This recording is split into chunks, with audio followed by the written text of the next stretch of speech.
Hello बच्चों, मैं स्मिता बिजलवान स्वागत करती हूँ आपका आईसीटी वर्चुअल क्लासरूम में। आशा करती हूँ आप सभी स्वस्थ होंगे और अच्छे से अपनी पढ़ाई कर रहे होंगे। बच्चों, आज हम पढ़ने जा रहे हैं क्लास 12 की केमिस्ट्री और क्लास 12 केमिस्ट्री में हमारा चैप्टर चल रहा था कोऑर्डिनेशन कंपाउंड। तो इसी को आगे आज कंटिन्यू करेंगे। लास्ट लेक्चर में हम नोमेनक्लेचर के बारे में बात कर रहे थे।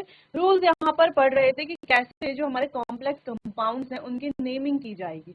तो इसी को आगे कंटिन्यू करते हैं और एक बार रिवाइज कर लेंगे जो भी हमने अपने लास्ट लेक्चर में पढ़ा था। एक बार आप देख लीजिए कौन कौन से टॉपिक्स को हमने पूरा क्लियरली अच्छे से समझ लिया था और पढ़ लिया था। Flexidentate ligand, ambidentate ligand, oxidation number, effective atomic number, coordination number कैसे निकालेंगे, तो ये सभी हमने क्लियर कर लिया था अपने लास्ट लेक्चर में।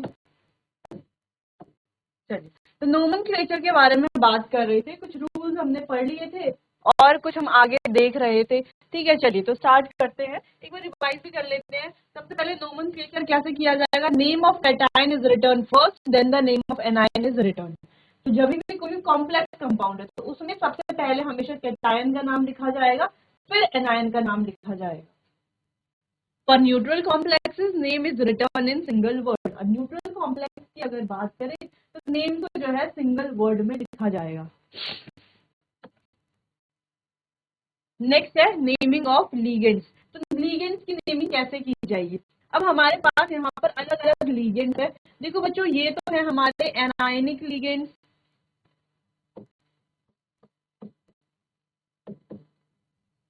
एनायनिक लीगेंड्स यानी कि जो नेगेटिवली चार्ज लीगेंड्स होंगे। ठीक है, तो नेगेटिवली चार्ज लिगेंड्स में क्या होगा, 8 का एटो कर देंगे, आइट का आइटो कर देंगे और आइड का आइडो कर देंगे। ठीक है, चेंज इस तरीके से नेम करेंगे। और जो हमारे कैटायनिक लिगेंड्स है, कैटायनिक लिगेंड्स में भी कुछ इस तरीके से जैसे ईएम लगा देंगे नाम के आगे। जैसे नाइट्रोसिल है तो नाइट्रोसिलियम, हाइड्रोजीन है तो हाइड्रोजीनियम, ठीक है, नाइट्रियम है तो नाइट्रीनियम। ठीक है, तो इस तरीके से कर लेंगे चेंज। फिर हमारे न्यूट्रल लिगेंड तो H2O को एक्वा कर लेंगे। ठीक है, H3 को NH2 को एमाइन, CO को कार्बोनिल। तो ये हमारे कुछ लिगेंड्स है। यहाँ पर कुछ हमारे नेगेटिवली चार्ज लिगेंड्स है, एक बार इन्हें आप देख लीजिए। एक दो लिगेंड्स और है बच्चों, जैसे कैटायनिक लिगेंड्स है।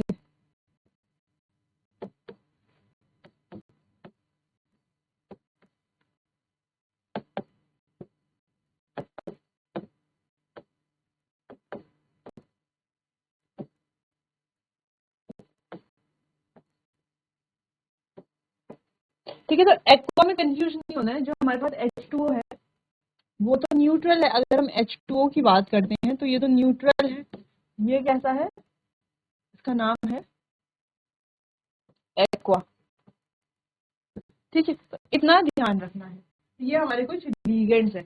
अब बात करते हैं, जैसे जैसे हमने यहाँ पर देखा नेमिंग ऑफ लीगेंड्स, वैसे हमें देखना है naming of central metal atom या नेमिंग ऑफ मेटल।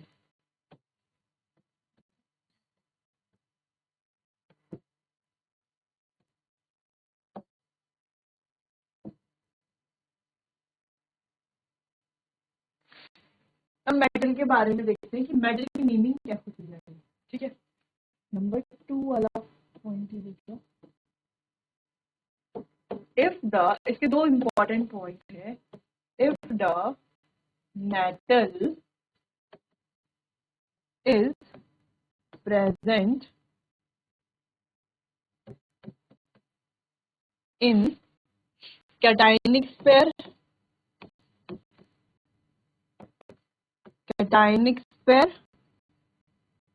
या neutral pair,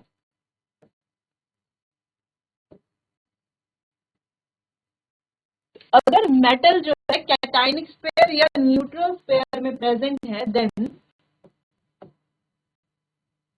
there will be no change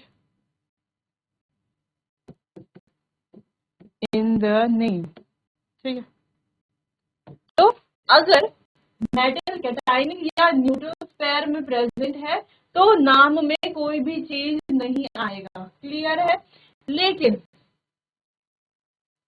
second point है, if the metal is present in anionic sphere,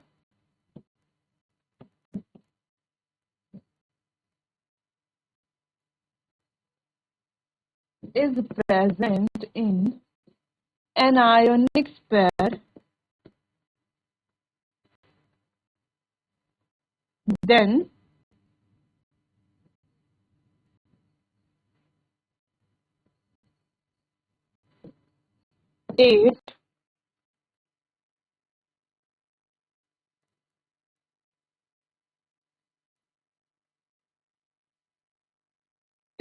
it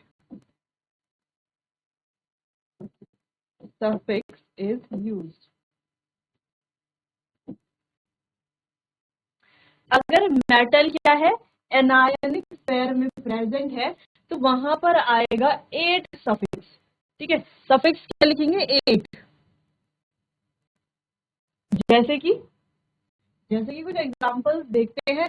अच्छा, एग्जांपल्स देखने से पहले आप ये दोनों पॉइंट्स नोट कर लीजिए, फिर इसके कई सारे एग्जांपल्स को देखते हैं।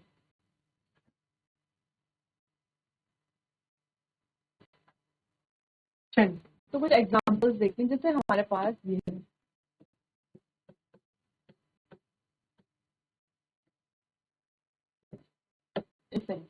यहाँ पर है क्या, यहाँ पर ये है फेरस। फेरस की जगह पर क्या लिखा जाएगा, यहाँ पर फेरेट। ठीक है, अगर कहीं पर जिंक मेटल है, आयरन मेटल है, लेड मेटल है, एयू है, एजी है, इसके अलावा एचजी है, कोबाल्ट है,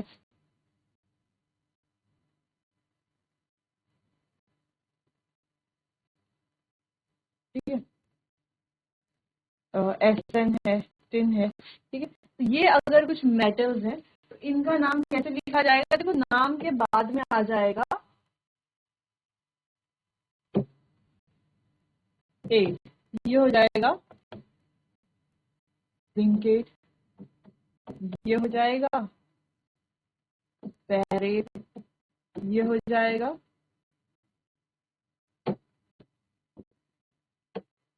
प्लम्बेट, ये हो जाएगा ऑरेट, ये हो जाएगा अर्जेंटेट, ये हो जाएगा मर्क्यूरेट, ये हो जाएगा कोबाल्टेट, ये हो जाएगा स्टेनेट, टिन। ठीक है, तो इस तरीके से ये नाम हम लिखेंगे, इस तरीके से नाम चेंज हो जाएगा। ठीक, जैसे यहाँ पे फेरस का हो गया फेरेट, जैसे कहीं पर जिंक होगा तो जिंकेट, आयरन होगा यानी कि फेरस होगा तो फेरेट। फेरस ये हमने लिख भी दिया है यहाँ पे, ऑरेट, अर्जेंटेट, मर्क्यूरेट, कोबाल्टेट, स्टेनेट। ठीक, क्लियर है। अगर कहीं पर कैसा कॉम्प्लेक्स है, एनायनिक कॉम्प्लेक्स है, ये ध्यान रखना है, कॉम्प्लेक्स एनायनिक होना चाहिए, या एनायनिक स्फीयर है, या कॉम्प्लेक्स बोलो, जो भी बोलो, कॉम्प्लेक्स या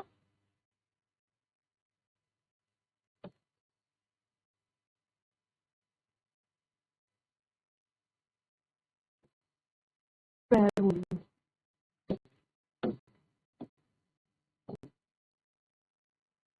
एनायनिक स्फीयर अगर है, ठीक है, क्लियर इतना। और अगर कैटायनिक या न्यूट्रल स्फीयर है तो नाम में कोई भी चेंज नहीं आएगा। क्लियर इतना, चलिए नोट कीजिए, फिर आगे और रूल्स को देखते हैं।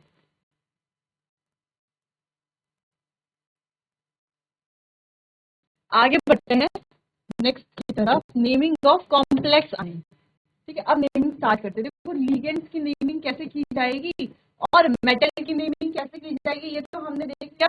अब देखते हैं जो कॉम्प्लेक्स हमारा बनेगा उसकी नेमिंग कैसे की जाएगी, नेमिंग ऑफ कॉम्प्लेक्स। तो यहाँ पर 2-3 रूल्स है, वो हमें देखना है। चलिए, तो कॉम्प्लेक्स की नेमिंग कैसे की जाएगी, एक एक करके रूल्स देखते हैं। तो सबसे पहला rule, name of the ligand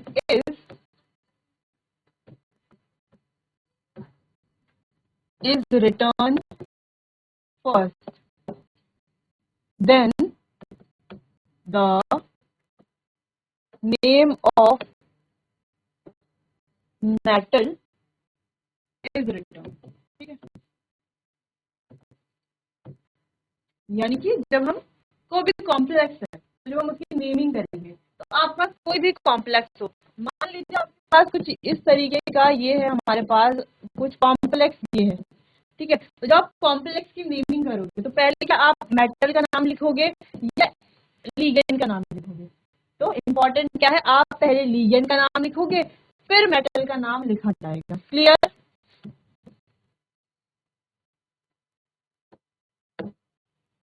second rule है, अगर एक जैसे बहुत सारे लीगेंड प्रेजेंट है, if same type of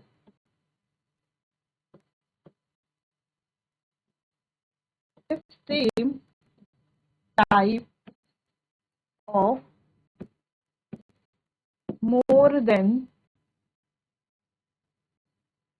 one ligand is present, अगर एक ही तरह के बहुत सारे लिगेंड प्रेजेंट है, एक से ज्यादा एक तरह के लिगेंड प्रेजेंट है, then we use di tri tetra hexa penta, इस तरीके से है कुछ, इसका नाम आ जाएगा हेक्सामाइन। ठीक है, अगर इस तरीके से कुछ है, लिगेंड की बात ये आ जाएगा डाइक्लोरो। ठीक है,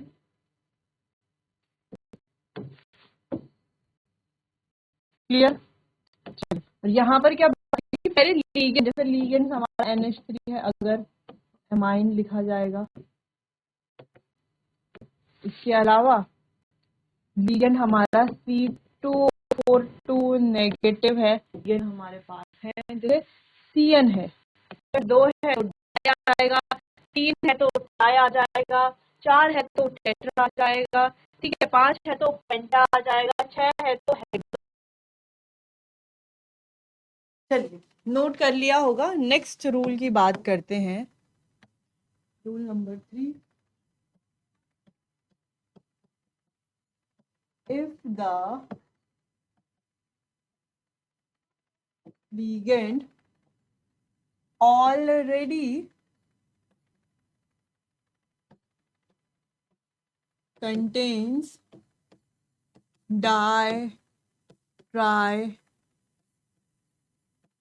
tetra in its name, then bis, tris, tetrakis etc are used। ठीक है, अगर किसी लीगेंड में पहले से ही डाई ट्राई है, अब आप कहेंगे पहले से ही डाई ट्राई है का मतलब क्या है? अच्छा, यहाँ पर पहले हम कुछ एग्जांपल्स और देख लेते हैं। जैसे हमने हेक्सामाइन की बात की, ठीक है, तो वैसे हमारे पास अगर ऐसा कुछ है C2O4 नेगेटिव, लेकिन कितना है, 2 है, तो क्या आएगा, डाईऑक्सैलेटो।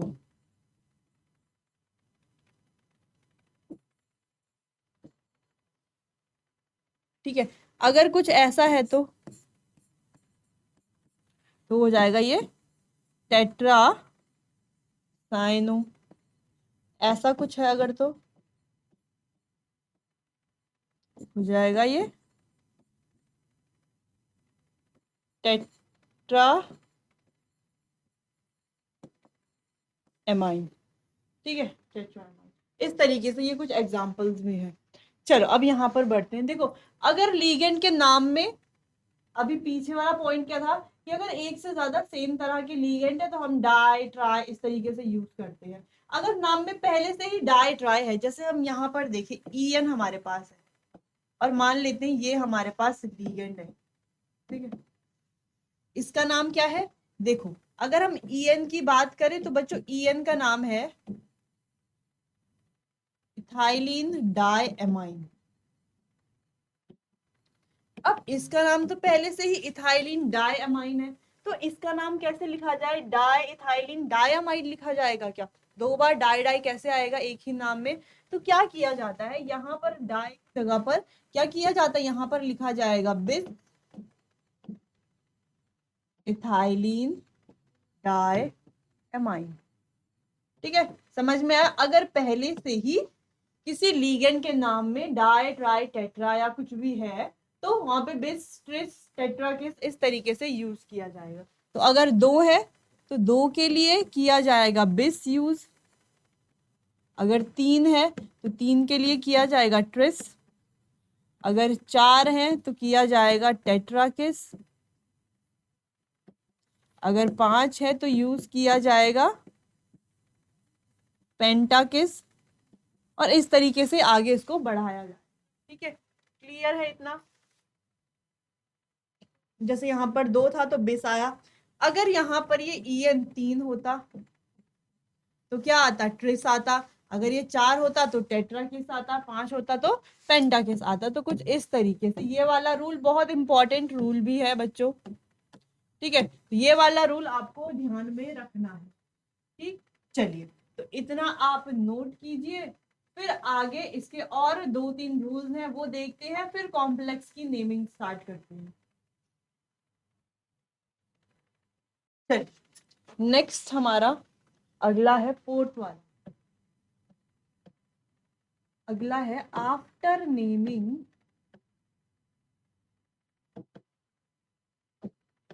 The central metal atom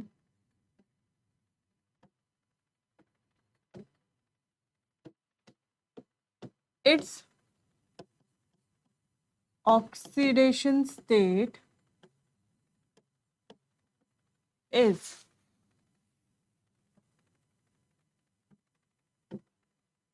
written in brackets in Roman numerals.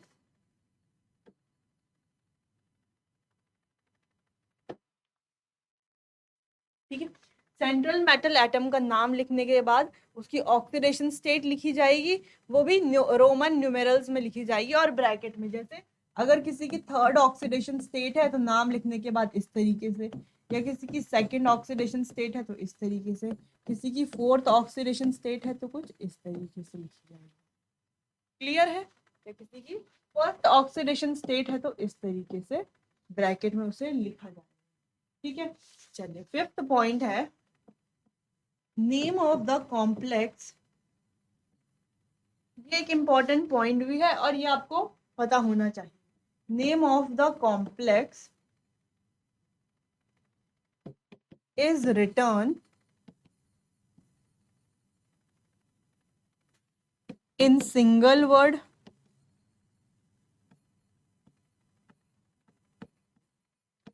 Without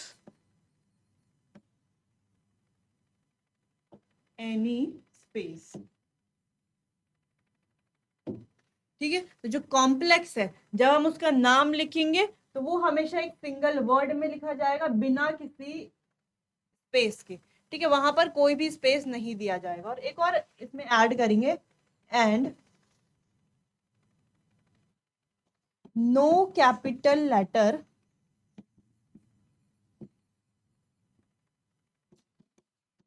is used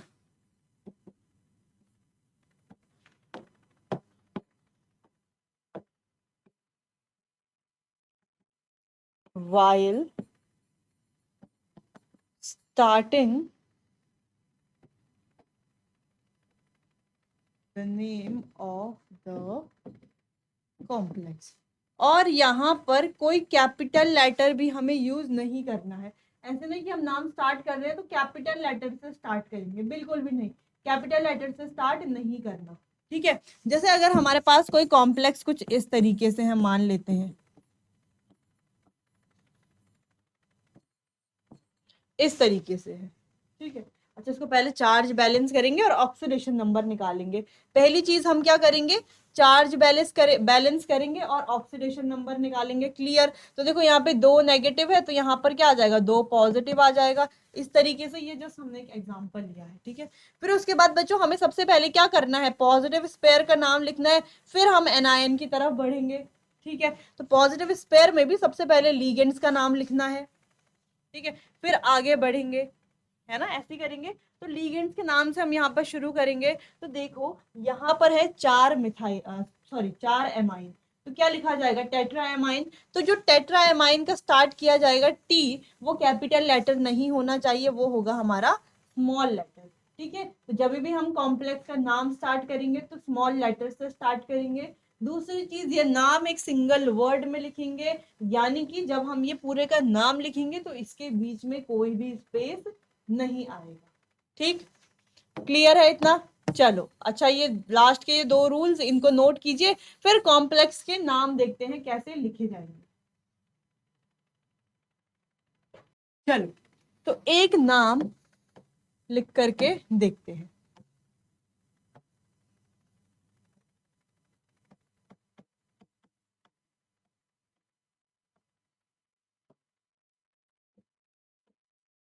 अब ये है हमारा कॉम्प्लेक्स। अब हमें इसकी नेमिंग करनी है, तो कैसे की जाएगी नेमिंग, सोचो। अब हमें पता है ये जो SO4 है वो क्या है, देखो सबसे पहले ध्यान में क्या रखना है कि हमारे पास कैटायनिक स्पेयर कौन सा है, फिर ध्यान रखना है कि एनायोनिक स्पेयर कौन सा है, ध्यान रखना है सेंट्रल मेटल एटम कौन सा है, लीगेंड कौन सा है, और कितने हैं, हाउ मच, हाउ मेनी, ठीक है, और कितने लीगेंड्स हैं, ये ध्यान रखना है। और सबसे इंपॉर्टेंट ध्यान रखना है ऑक्सीडेशन नंबर क्या है, ठीक है। तो ये सारी बातें हमें ध्यान रखनी है जब भी हम किसी भी कॉम्प्लेक्स का नाम लिखेंगे। तो देखो SO4 होता है 2 नेगेटिव। अब इस 2 नेगेटिव को यहाँ बैलेंस करेंगे तो +2 आ जाएगा यहाँ पर, इस तरीके से। अब दोनों क्या हो गए, बैलेंस हो गए। अब देखो ये तो न्यूट्रल है यानी कि 0 है, तो कॉपर की ऑक्सीडेशन स्टेट अपने आप ही आ गई +2। अब हम इसका नाम लिखेंगे तो पहले हम, अब हमें पता चल गया ना कैटायनिक स्पेयर है ये वाला और ये वाला है एनायनिक। ये कैटायनिक स्पेयर है तो नाम तो यहीं से शुरू करेंगे। चलो, तो कैटायनिक स्पेयर से शुरू करेंगे नाम। अब सबसे पहले लिखा जाता है लीगेंड का नाम, ठीक है। तो देखो कितने लीगेंड है, टेट्रा एमाइन, टेट्रा 4 है और एमाइन, इसके बाद लिखा जाएगा मेटल का नाम कॉपर, ऑक्सीडेशन नंबर कितना है, सेकंड ऑक्सीडेशन नंबर है, और ये क्या है हमारा सल्फेट, है ना। क्या है ये, एनायनिक लीगेंड, एनायनिक है ना ये, सॉरी एनायनिक है ये। तो एनायनिक का नाम जब हम लिखते हैं तो लास्ट में क्या आता है, 8 आता है, ठीक है, सल्फेट, और ये सल्फेट ही है, ठीक है। क्लियर इतना?